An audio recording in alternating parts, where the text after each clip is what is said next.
From the best-selling Heroes of History series, Emerald Books presents Clara Barton, Courage Under Fire, by Janet and Geoff Benge.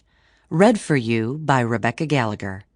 For information about other titles from this outstanding series that brings history to life, please visit heroesthenandnow.com or call 800-922-2143.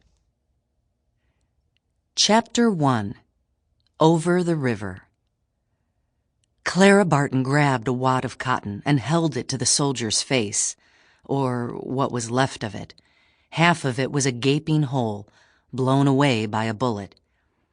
"As soon as we stop the bleeding, we'll get you to the hospital," Clara said in her soothing voice.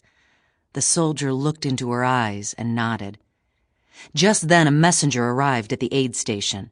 Clara was the only woman there, and the messenger made a beeline for her.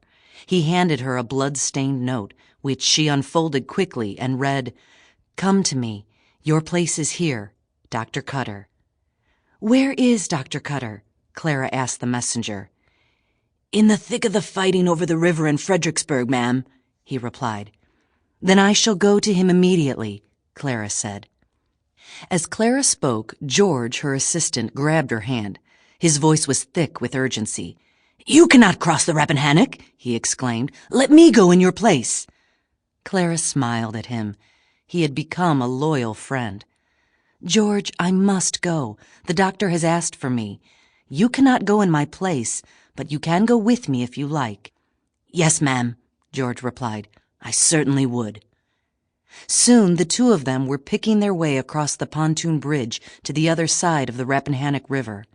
Shells exploded in the water around them, soaking the wood and making it treacherously slippery. Clara proved as sure-footed as the men who were marching past her. She was grateful for all the balancing games she had played on logs at her brother's sawmill when she was a child. When they reached the far side of the river, a Union soldier helped Clara onto the shore. She heard a deafening whiz as a piece of exploding shell flew past her, clipping her skirt, and burned a hole in the soldier's coat.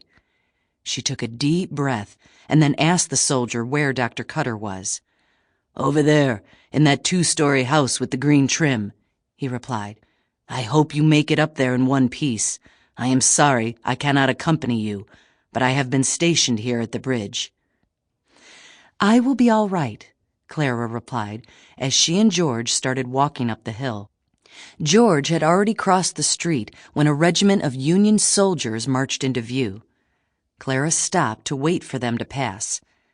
An elderly colonel drew his horse to a halt beside her. "You are alone and in great danger, ma'am," he yelled. "Do you want protection?"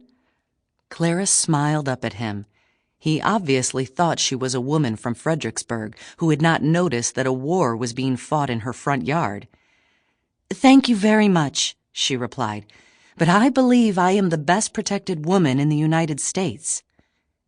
When the soldiers nearest to Clara heard what she said, they cried, "That's so! That's so! 3 cheers for Miss Barton!" Soon a cheer echoed all the way down the ranks.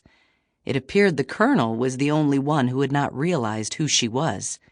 He bowed his head and tipped his hat. "I believe you are right," he said before galloping off. Clara stood there for a moment. She wished her father could see her now, plunging into the jaws of the Battle of Fredericksburg. Even she could hardly believe how she had changed from a timid young girl into a woman who risked her life for the sake of caring for wounded Union soldiers. It had been quite a journey from the family farm in North Oxford, Massachusetts, to this Civil War battlefield. Chapter 2. A Shy Little Girl. "Boom! They're all dead," Captain Stephen Barton exclaimed, and then added, "You should have done a better job at protecting your left flank." "But I needed the cavalry over here.